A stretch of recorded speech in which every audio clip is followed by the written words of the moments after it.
Welcome back. Part 2 of Undercover Cop's Valentine's Day Nuclear Revenge. After wife's DNA test, shocker exposes her dirty secret. The judge's final war, Dax was gone. The first piece of Warren's war had fallen. But Gordon Langley was still out there. Still pulling the strings. Still making sure men like Dax walked free while good people suffered. And now, Warren was coming for him. Because this wasn't about justice anymore. This was revenge. For the first time in weeks, Warren walked into his courtroom and did his job. On the surface, nothing had changed. He wore the same black robe, delivered the same rulings, held the same authority over the men and women who stood before him. But inside, everything was different. His gavel felt heavier. His words tasted like ash. Because now he knew the truth. The system wasn't broken. It was designed to let people like Dax and Langley slip through the cracks. And Warren? He wasn't playing by those rules anymore. As court adjourned for the day, his clerk approached. "Judge Delacroix, there's someone here to see you." Warren glanced up. "Who?" The clerk hesitated. "Gordon Langley." Warren's fingers curled around his pen. "So it begins." "Send him in." Langley strolled into the office like he owned the place, his tailored suit pristine, his smirk infuriating. "Judge Delacroix," he said smoothly, taking a seat without being invited. "I was hoping we could have a little chat." Warren leaned back in his chair, studying the man. He looked untouchable, powerful, but so had Dax. "What can I do for you, Gordon?" Warren asked, voice steady. Langley exhaled, feigning disappointment. "Let's not pretend, Judge. Dax Remington is missing. And you? You were the last person to threaten him." Warren didn't blink. This was a test. Langley was feeling him out, trying to see if he'd crack. "Is that so?" Warren said mildly. "And do you have evidence of that?" Langley smiled. "Not yet." The room went silent. A battle of wills. Then Langley leaned forward. "I'm going to give you a friendly warning, Warren. Stop digging. Walk away from this while you still can." Warren smirked. "And if I don't?" Langley's smile sharpened. "Then I promise you, I will ruin you." Silence. Then Warren stood, adjusting his suit jacket. "You're used to men like Dax being disposable, aren't you?" He stepped closer, voice dropping. "But I'm not Dax, Gordon. And I don't disappear." Langley's expression flickered. The first crack in his mask. Warren's lips curled. "See yourself out." Langley stood slowly, adjusting his tie. "You just made a mistake, Judge." Warren watched as he walked out, the door clicking shut behind him. Then, he pulled out his phone and dialed Eddie. "It's time," he said. "We take him down." The plan had to be perfect. Langley was powerful, but he wasn't invincible. Warren and Eddie had spent weeks gathering everything. Illegal deals, payoffs, bribes, cover-ups. Now, it was time to deliver the first blow. Eddie met him at a small cafe, sliding an envelope across the table. "This is the kind of dirt that ends careers." Warren opened it. It was worse than he thought. Langley wasn't just laundering money. He was connected to human trafficking. Warren's stomach turned. Dax was just one small piece of something bigger. "Are you sure about this?" Eddie asked, voice low. Warren clenched his jaw. There was no hesitation. "This bastard doesn't deserve to walk free." Eddie nodded. "I've got a contact at the FBI. They'll run with this if it gets leaked the right way." Warren exhaled. "Then do it." Because this wasn't just about revenge anymore. This was about bringing the whole house of cards crashing down. The fallout was immediate. By morning, the FBI had raided Langley's office. His name was splashed across the news, his perfect image shattered. Warren sat in his study, watching the headlines roll in. Gordon Langley under investigation, corruption charges loom. It was working. Langley was falling. But then his phone rang. No caller ID. He hesitated before answering. "Delacroix." A voice crackled through the line, distorted, unnatural. "You think you won?" Warren's blood ran cold. This wasn't Langley. "You don't understand what you've done," the voice continued. Langley was small time. "You just declared war on the real power in this city." The line went dead. Warren stared at his phone, his heartbeat steady. He had just stepped onto a battlefield bigger than he ever imagined. And now, he wasn't sure if he'd make it out alive. Coming next, Warren's war has only just begun, and the real enemy is still in the shadows. The weight of the phone call sat heavy in Warren's chest. He had spent his life standing in courtrooms, enforcing the law. But now, he had gone too far to turn back. The FBI investigation into Gordon Langley had exploded. News anchors dissected every dirty deal, every under-the-table payout, every case Langley had manipulated. But the message Warren received made one thing clear. He hadn't just gone after a corrupt district attorney. He had poked the hornet's nest. Now, the real power players were paying attention. That night, Warren sat in his study, the dim glow of his desk lamp illuminating the files spread before him. He wasn't done. Not yet. A soft knock at the door pulled him from his thoughts. Marlo stood in the doorway, clutching the hem of her sweatshirt. "Dad." Her voice was small, uncertain. Warren straightened. "What's wrong, sweetheart?" She hesitated before stepping inside. "Mom's scared." His stomach clenched. "Of what?" Marlo's gaze flickered. "She won't say. But she keeps looking over her shoulder. She's locking the doors. She's drinking more." A pause. Then, "Dad, what's happening?" Warren exhaled slowly. Savannah had no idea what she had gotten herself into when she invited Dax into their lives. And now, she was realizing just how deep the corruption ran. "I need you to trust me, Marlo," Warren said gently. "No matter what happens, I will protect you." Marlo nodded, but there was something in her eyes, something fragile, something afraid. And Warren knew. It was only a matter of time before the war reached his doorstep. Warren woke to the sound of his doorbell ringing, a slow, deliberate chime that sent a chill down his spine. He glanced at the clock, 3:27 a.m. His muscles tensed as he grabbed his gun from the nightstand and made his way downstairs. The house was dark, silent. Through the peephole, he saw nothing but an envelope sitting on his doorstep. He unbolted the door and reached down, heart pounding. The envelope had no return address. Just his name, Warren Delacroix, typed neatly on the front. He tore it open. Inside was a single photograph. A picture of him, sitting across from Eddie at the cafe, and scrawled in red ink across the top, "We see you." A slow, steady burn ignited in Warren's chest. They were watching. They knew everything. His pulse quickened, but his mind stayed sharp. This wasn't a threat. It was a warning. They were telling him to back down. But they had underestimated him, because Warren Delacroix had never backed down from a fight. He pulled out his phone and called Eddie. "We have a problem." Eddie met him an hour later, his expression tense. "This isn't good," Eddie muttered, flipping the photograph between his fingers. "This means they've been tailing you, watching your moves."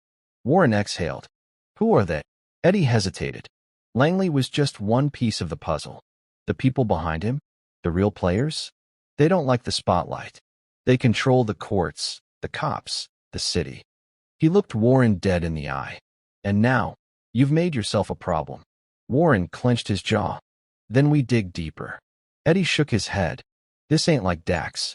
You go after these guys, and you don't just lose a job. You disappear." A cold silence stretched between them. Warren's mind raced. He had spent his career fighting corruption, believing in the law. But now he saw it for what it really was, a game rigged from the start. And if these men thought he would walk away, they didn't know who they were dealing with. He picked up the photograph, his grip tightening. "Then we stopped playing by their rules." Eddie cursed under his breath. "Jesus, Warren, what are you planning?" Warren's lips curled into something dark, something final. "I'm planning to burn it all down." Warren sat in his study, staring at the photograph again. They were watching. They knew he was coming for them, and they wanted him to stop. But stopping wasn't an option. Not now. Not ever. A knock at the door made him tense.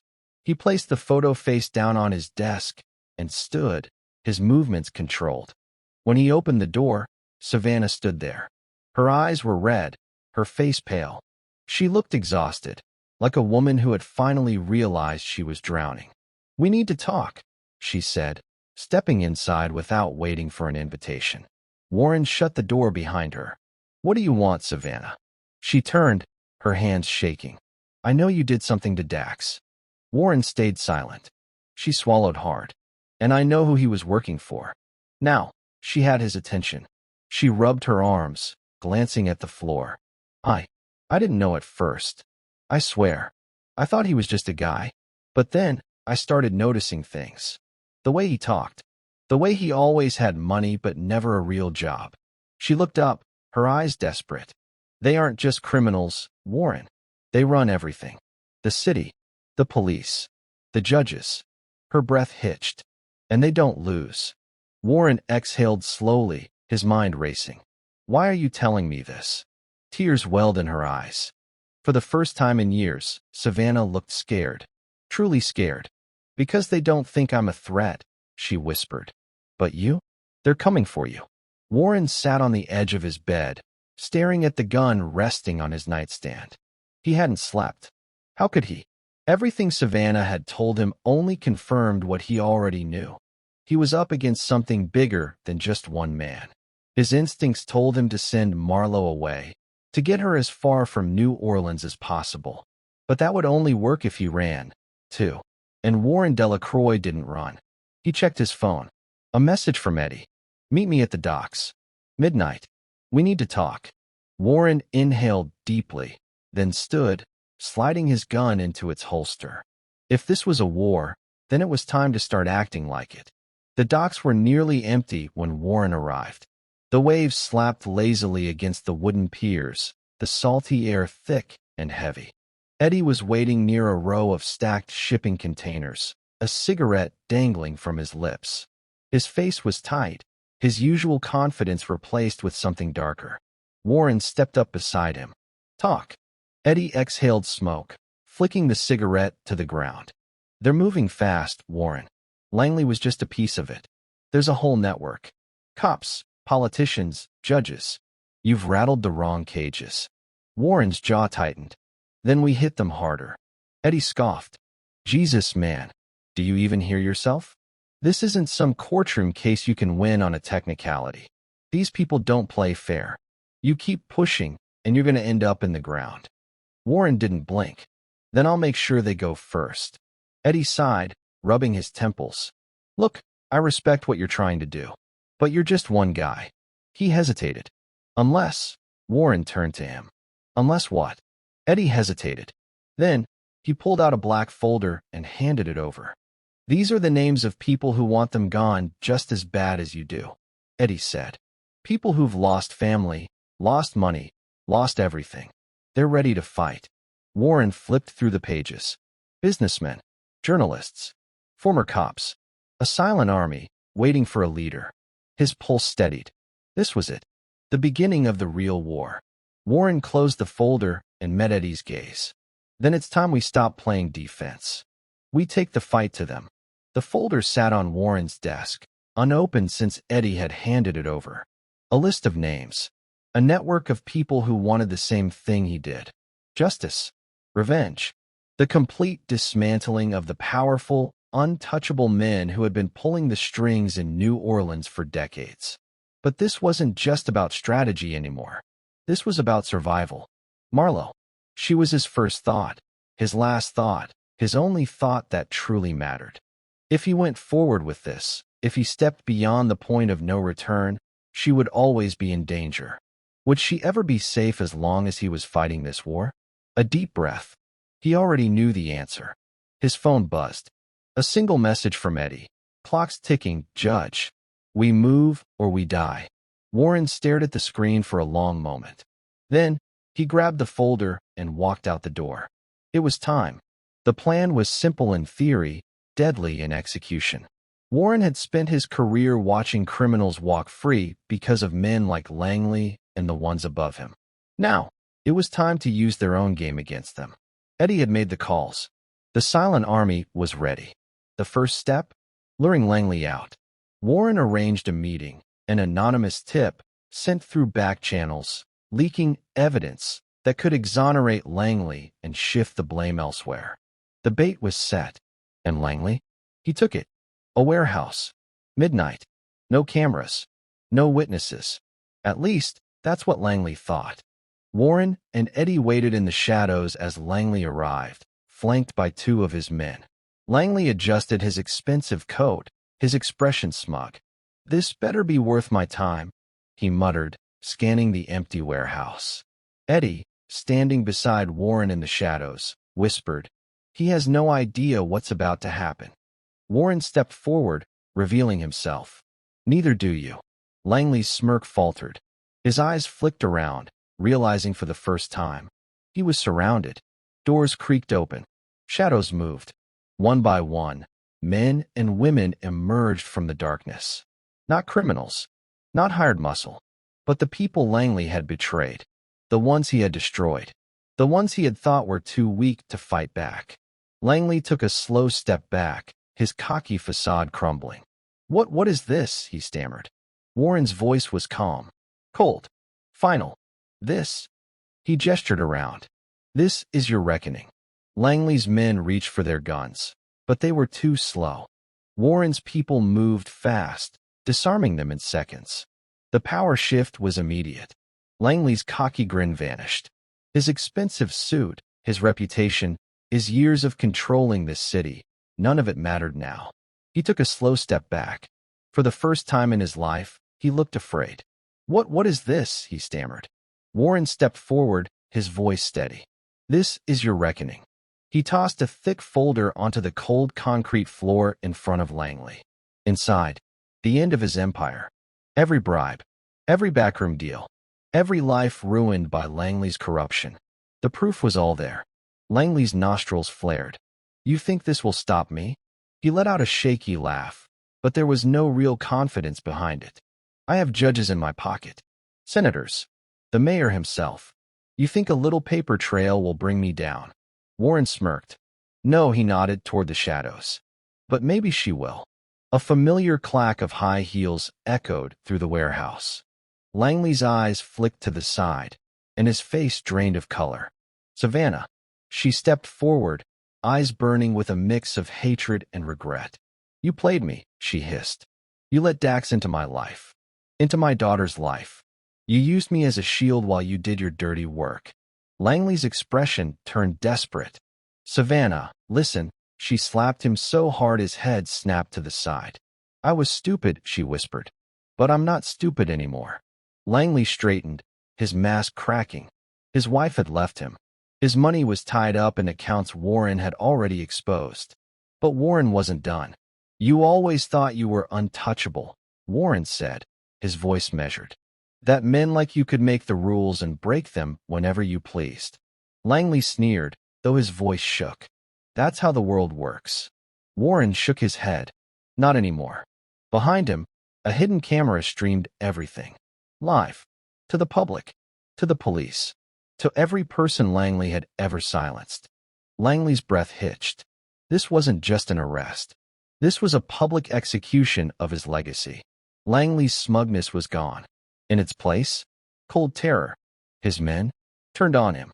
The same bodyguards who once protected him now backed away. No one wanted to go down with him.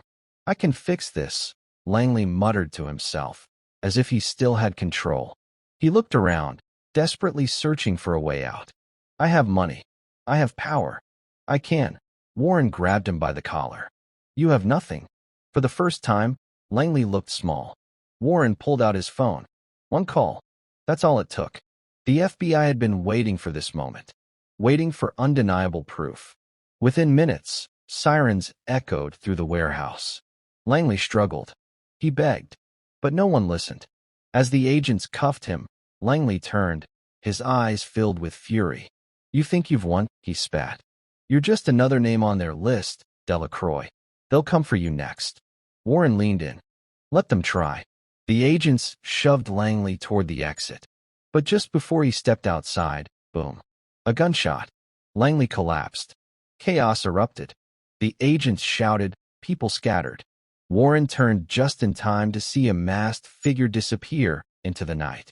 It wasn't one of his men. This wasn't part of the plan. Someone had silenced Langley before he could talk. And Warren knew exactly what that meant. The real enemy was still out there. The moment Langley hit the ground, the truth settled in. This wasn't justice. This was a cover-up. Warren clenched his fists as the FBI scrambled to secure the crime scene. The bodyguards, the police, even Savannah, everyone stood in stunned silence. Langley was supposed to rot in prison. Instead, he was dead. Eddie rushed to Warren's side, his face grim. This wasn't us. I know. Warren's jaw clenched. This was bigger than him.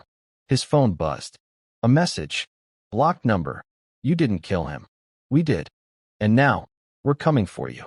Warren exhaled slowly, rage settling in his chest. Langley was never the final boss. He was just a pawn. The real players? The ones who controlled the city from the shadows. They had just made their next move. Eddie's eyes flickered to the screen. Jesus, Warren. What the hell did we just start? Warren's pulse was steady, cold, controlled. We didn't start this war. He tucked his phone into his pocket. But we're going to end it. Warren had spent his career controlling the courtroom. Now, the rules had changed. Langley had escaped. The men behind him were still operating in the dark. And Warren? He was now in their crosshairs. He sat in his office, an unfamiliar feeling creeping into his chest. He had been winning. He had taken down Dax. He had backed Langley into a corner. But now, the game had shifted. Eddie sat across from him, flipping through a file. They're covering his tracks already. By the time the media catches wind of this, Langley will be in another country with a new name. Warren ran a hand through his hair. We underestimated them. Eddie nodded. We're dealing with something bigger than city corruption, Judge. These guys have reach. He hesitated. We need to be careful. Warren's jaw tightened. Careful wouldn't get him justice. Careful wouldn't protect Marlowe. He leaned forward, voice firm. We're not backing down. Eddie studied him for a moment, then exhaled. I figured you'd say that. He slid another folder across the desk. Warren flipped it open. Inside, a name. A new target. Not Langley. Someone higher. Someone worse. Eddie watched him carefully. You ready for the next level of this fight? Warren closed the folder. His pulse was steady, controlled. I was ready the second they came after my daughter. And just like that, the war wasn't just about Langley anymore. It was about who really ran this city. And Warren was about to bring them down. One by one. Warren had always played by the rules. Not anymore. Langley was gone. But that only meant someone more powerful had pulled him out. The real players were still watching, still controlling everything from the shadows. Warren wasn't just fighting corruption anymore. He was fighting an invisible empire. And to win, he had to be willing to burn it all down. Eddie's new file sat open on his desk. A name, a face, a man even filthier than Langley. Senator Charles Holloway, a politician who had built his career on lies and money. The true puppet master behind everything. Drug trade, illegal arms deals, and worst of all, human trafficking. Warren clenched his jaw as he flipped through the pages. Holloway wasn't just protecting men like Dax and Langley. He was running them. And now, Warren had the proof. This is enough to bury him, Eddie said, pacing the room. But it's also enough to get us both killed. Warren exhaled. He wasn't backing down. Not now. How do we leak this? Eddie hesitated. We don't. Warren narrowed his eyes. Then what do we do? Eddie sat down, leaning in. We don't expose him in the media. We don't let the system handle this. His voice dropped lower. We take him out. Our way. Silence stretched between them. Warren had crossed lines before. But this wasn't just bending the law. This was breaking it beyond repair. But then, he thought about Marlowe. About the families Holloway had destroyed. And he knew. This wasn't about right or wrong anymore. It was about making sure this monster never hurt anyone again. Warren met Eddie's gaze, his voice steady. Let's do it. The first blow had to be public. Holloway needed to feel the walls closing in. Warren had spent the last decade watching powerful men slip through the cracks. This time, there would be no escape. Eddie made the first move, leaking just enough to get the media circling. Headlines exploded. Senator Holloway under investigation for illegal deals. Political icon accused of corruption. Insider sources reveal dark ties. It was a warning shot. A message. Holloway wasn't untouchable anymore. By noon, the senator was on every news channel, denying the accusations, playing the victim. But Warren knew what was really happening. Holloway wasn't scared of the headlines. He was scared because he didn't know who had come for him. That night, Warren received a call. Blocked number. He answered, expecting the same veiled threats. But this time, it wasn't a warning. It was a declaration of war. A deep voice filled the line. "You don't know who you're dealing with, Judge." Warren exhaled slowly. "Neither do you." A cold chuckle. Then, a single sentence that sent fire through Warren's veins. "Your daughter is a loose end." The line went dead. Warren's vision blurred with rage. His hands shook as he gripped the phone. They had just made their final mistake. Because now, he wasn't just coming for them. He was going to end them. The house was dark when Warren walked in. Too quiet. The kind of quiet that made a man question everything. Marlo stood in the kitchen, frozen. She could feel it, too. Something in the way her father moved. The stiffness in his shoulders, the weight in his eyes. This wasn't just another long night. This was something else. "Dad?" she whispered. Warren exhaled. Slow. Controlled. "Marlo," he said, voice steady. "I need you to pack a bag." Her heart pounded. Why? He hesitated. Not because he didn't have an answer, but because the truth was heavier than words. Then, finally, "Because I'm ending this." Marlo's stomach twisted. She had spent weeks feeling the shift. The tension. The whispered conversations. The looks between Warren and Eddie. Now she knew. This wasn't just about her mother. It wasn't even just about Dax. It was bigger, darker, and it wasn't over. Her father wasn't just fighting back.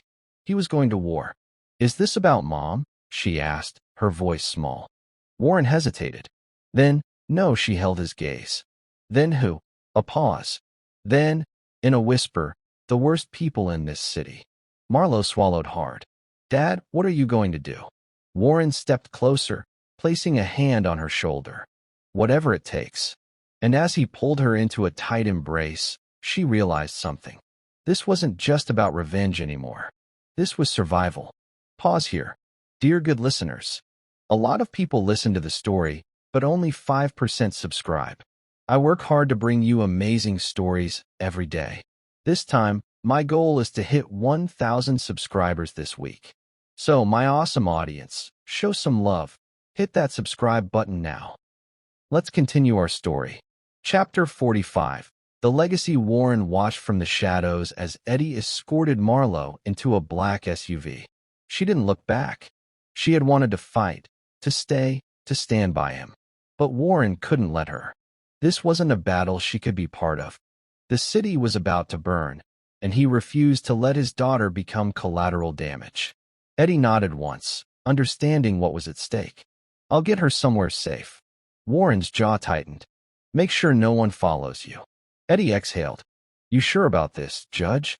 Once you start, there's no turning back." Warren's fingers curled into fists. He had spent his entire life believing in the law, but the law had failed. Now, it was time for something else. "I'm sure," he said. "It ends tonight." The car pulled away, disappearing into the night. And Warren? He turned toward the war he had started. There was one last move to make. Senator Charles Holloway sat in his penthouse office, swirling an expensive glass of whiskey, eyes locked on the city skyline. He had built this empire. He owned this city. And yet, someone, a damn judge, of all people, was threatening to take it all away. He exhaled slowly. Warren Delacroix had been a problem before, but now? Now, he was a loose end that needed cutting. A sharp knock at the door. His personal security stepped in. "Sir, it's time to move." Holloway smiled. "Where to?" "The private airstrip. The jet is fueled and ready." Holloway downed the rest of his drink. Running wasn't ideal, but it was temporary. He had money, power, and connections in every corner of the world. He would vanish. And then, he would rebuild. He stood, adjusting his suit. "Let's not keep the pilot waiting." They stepped into the elevator, descending from the top floor. They never made it to the lobby. The moment the doors opened, a single figure stood waiting. Warren Delacroix, gun in hand, eyes cold, unforgiving. Holloway's stomach dropped. Going somewhere? Warren asked. The two security guards reached for their weapons, but they were too slow. Warren moved fast. 2 shots. 2 bodies on the ground. Holloway stumbled backward, breath catching in his throat. You can't do this, he stammered. I'm a U.S. Senator. Warren stepped forward, pressing the gun against Holloway's chest. Not anymore. And then, he pulled the trigger. The moment the gunshot rang out, Warren felt it deep in his bones. It was over. Charles Holloway, the last piece of the puzzle, the man who pulled the strings in the shadows, lay dead on the cold marble floor. Blood pooled beneath his lifeless body, staining the pristine floors of his penthouse. The empire he built? Gone. His legacy? Erased. Warren's pulse was steady. He had spent years handing out sentences in a courtroom. Now, for the first time, he had delivered one himself. A part of him expected to feel something. Regret. Guilt. Doubt. He felt none of it. Behind him, Eddie stepped forward, his face unreadable. You just killed a sitting U.S. Senator, Eddie muttered. Warren exhaled slowly. He wasn't a senator. He looked down at the body, his voice cold. He was a parasite. Eddie let out a slow whistle. Well, parasite or not, the whole damn world is going to be looking for you now. Warren wiped the gun clean and set it next to Holloway's corpse. A final statement. They already were. Outside, the city hummed with life, oblivious to what had just happened. But Warren knew. The war was over. For now. Then, sirens. The flashing red and blue lights cut through the darkness, reflecting off the towering glass windows. Warren stood still, watching them approach. Eddie grabbed his arm. We gotta go. Warren didn't move. No, Eddie's eyes widened. What the hell do you mean no? Warren turned to him, voice calm. It's time I stop running. Eddie stared at him for a long moment, then swore under his breath. You're out of your damn mind, Judge. Warren smirked. Maybe. The sirens grew louder. He raised his hands. And for the first time in his life, Warren Delacroix surrendered. The courtroom was packed. Every seat was filled. Reporters, officials, citizens who had followed the case from the beginning. But for the first time in his career, Warren Delacroix wasn't sitting behind the judge's bench. He was the defendant. The prosecution painted him as a rogue vigilante, a man who had taken the law into his own hands. The defense, led by Eddie's best legal team, argued that Warren had exposed a criminal empire that the system refused to stop. At the front row, Marlowe sat stiffly, hands clenched in her lap. She had already lost one parent to corruption. She refused to lose another to a broken system. The judge, an old colleague of Warren's, cleared his throat. Does the defendant have any final words before sentencing? Warren stood slowly. His suit was neatly pressed, his face unreadable. He scanned the room, the place he had spent years fighting for justice. Where had justice been when his daughter was in danger? He exhaled. This city was drowning, he said, his voice steady. And those sworn to protect it let it happen. Murmurs rippled through the crowd. The law was my life. I followed the rules. I trusted the system. His jaw clenched. And it failed. Over and over again. He took a slow breath. I don't regret what I did. A beat of silence. I regret that it had to be me. The courtroom was deathly still. The judge shifted in his seat. Warren Delacroix, this court finds you. The doors slammed open. A woman in a dark suit strode in, flanked by 2 FBI agents. All eyes turned to her as she handed the judge a sealed envelope. The judge opened it. His expression changed. Shock. Disbelief. Then, acceptance. He looked up, his gavel shaking slightly. This court dismisses all charges against Warren Delacroix. Gasps erupted. Warren didn't move. The judge continued. New evidence has surfaced that exonerates the defendant. Furthermore, an FBI investigation has confirmed that the network of corruption he uncovered is far worse than originally believed. Warren exhaled. They did it. Holloway's empire hadn't just fallen. It had burned to the ground. Marlowe let out a choked sob. For the first time in years, she knew. Her father was free. The city had changed. Men like Langley, Holloway, and Dax, gone. But the ones replacing them? They knew what had happened. They knew the cost of corruption. Warren stood at Savannah's grave, hands in his pockets. He didn't bring flowers. He didn't say anything. There was nothing left to say. Savannah had made mistakes. So had he. But in the end, she had chosen the wrong side, and he had paid the price for it. Marlowe stood beside him, silent. Finally, she spoke. "Are we safe now?" Warren turned to her. His daughter, the only thing that had truly mattered in all of this. And for the first time, he could say, yes. The house was quiet. Warren sat in his study, a whiskey glass in his hand, staring out at the city. He had won, but it had cost him everything. He wasn't the same man who had walked into that bedroom months ago, discovering his wife's betrayal. He wasn't the judge who believed in the system. He was something else now, something more. A survivor, a warrior, a man who had learned that sometimes justice isn't enough. He took a slow sip, closing his eyes. The war was over. For now. Because deep down, he knew corruption never truly dies. And if it ever rose again, if men like Langley, Dax, or Holloway came crawling back, he'd be ready. Because once he had been a judge. But now, he was the executioner. Before you go, I have just one question for you. If you were in Warren's shoes, if the system failed you, if the people you trusted betrayed you, if the ones you loved were in danger, would you fight back? Would you become the executioner, or would you walk away? Tell me in the comments. I want to know.